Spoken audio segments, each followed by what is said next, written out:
বাঙালির ঐতিহ্য বহন। চলুন তুলে ধরা যাক বাঙালির পাতে সংস্কৃতির সাতকাহন। নমস্কার, শুরু করছি আজকের নতুন গল্প। 1700 শতকের শেষের দিকে বাংলায় গঙ্গার জলাভূমিতে ইংরেজদের অবতরণের পর গড়ে ওঠা গ্রামগুলির সংমিশ্রণ হলো আমাদের এই কলকাতা। গ্রামগুলির নাম ছিল গোবিন্দপুর, সুতানুটি ও ডিহি কলকাতা। আর সুতানুটি গ্রামের অংশ হলো এই শ্যামবাজার। এই অঞ্চলে সে সময় কোনো বড় রাস্তা বা নগর পরিকল্পনা ছিল না। প্রাথমিকভাবে একটি তীর্থপথ ছিল। ধীরে ধীরে নগর উন্নয়নের মাধ্যমে শ্যামবাজার হয়ে ওঠে কলকাতার এক গুরুত্বপূর্ণ মোড়। তবে শ্যামবাজার অতীতে কিন্তু চার্লস বাজার নামে পরিচিত ছিল।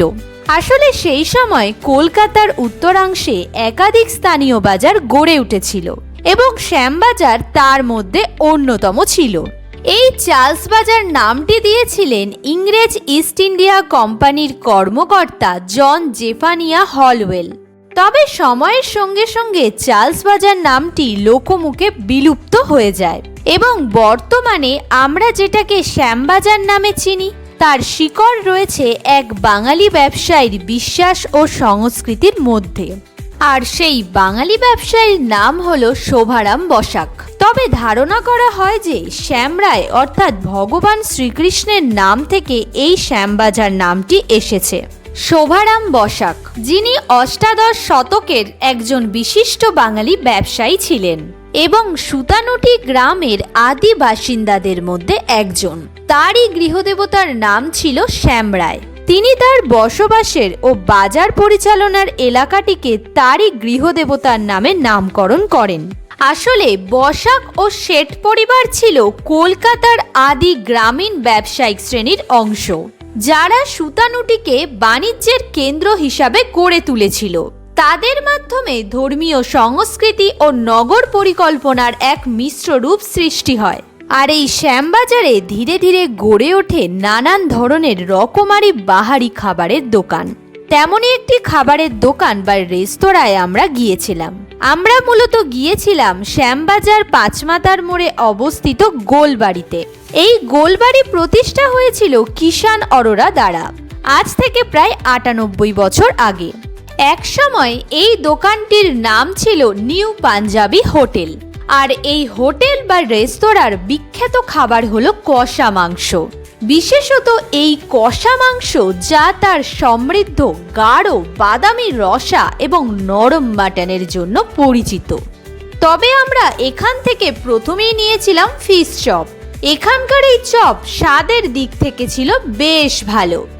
তারপর নিয়েছিলাম সেই বিখ্যাত কষা মাংস আর সাথে পরাঠা। এই পরাঠার সাথে কষা মাংস একেবারেই জমে ক্ষীর। সত্যি বলতে এখানকার এই কষা মাংস স্বাদে ছিল অপূর্ব। বছরের পর বছর ধরে জনপ্রিয়তা অর্জন করে এই গোলবাড়ির কষা মাংস একটি সিগনেচার ডিশে পরিণত হয়েছে। এর ঠিক পরে আমরা গিয়েছিলাম উত্তর কলকাতার হাতিবাগান এলাকার কাছে 158 বিধান সরণিতে অবস্থিত একটি বিখ্যাত চপের দোকানে।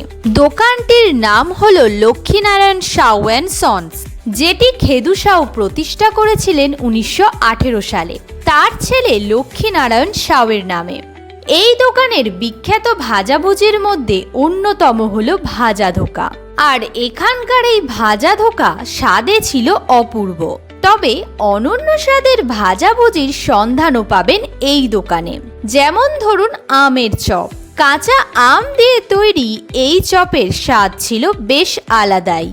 আর এরপর নিয়েছিলাম নারকেলের চপ। এই চপের স্বাদও ছিল খুব ভালো। তবে এই দোকানটির সাথে নেতাজি সুভাষচন্দ্র বসুর একটি বিশেষ সম্পর্ক রয়েছে। সেই নিয়ে সুন্দর একটি কাহিনী রয়েছে আমাদের চ্যানেলে, তার লিংক ডেসক্রিপশন বক্সে দেওয়া রইল। তবে জানেন কি, নেতাজি সুভাষচন্দ্র বসুর জন্মদিন উপলক্ষে প্রতি বছর 23শে জানুয়ারি এই দোকানের মালিক বিনামূল্যে তেলে ভাজা বিতরণ করে থাকেন। দোকানটি একই স্বাদ ও ঐতিহ্য বজায় রেখেছে বছরের পর বছর ধরে। আর এই সব দোকানের খাবারের স্বাদ নিতে চাইলে ঘুরে আসতে পারেন দোকানগুলো থেকে। এই দোকানগুলোর লোকেশন আর পুরো ভিডিওর লিংক দেওয়া রইল ডেসক্রিপশন বক্সে। যাওয়ার আগে বলি, নিত্য নতুন গল্প শুনতে আর সুস্বাদু খাবারের লোকেশন জানতে আমাদের পাশে থাকুন। ধন্যবাদ।